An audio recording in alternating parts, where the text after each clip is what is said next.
Welcome to Kenton's videos. Enjoy the video. You begin by locking down access. Subscribe or sign into a service that carries Demon Slayer and confirm it has Season 126 episodes. Next, select your preferred audio, Japanese with subtitles or English dub, because consistency helps follow names and tone. Once done, test playback quality and internet speed, and set resolution to 1080p or higher if available. Make sure your device supports continuous playback. This prevents interruptions mid-episode and gets you ready to move to the narrative sequence.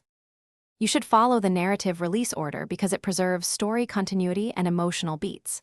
Start with Season 1, Episodes 1 through 26 to learn characters and stakes. Don't skip recaps. Once finished, watch the Mugen Train movie immediately after. Its events are direct consequences of Season 1. After that, continue into Season 2 Entertainment District arc, and then the Swordsmith Village material in Season 3, making sure to watch full episodes, rather than clips so plot threads remain clear and impactful. You complete the watch by finishing any post-Season 3 movies or specials in their release sequence, because they resolve later plot lines and character arcs.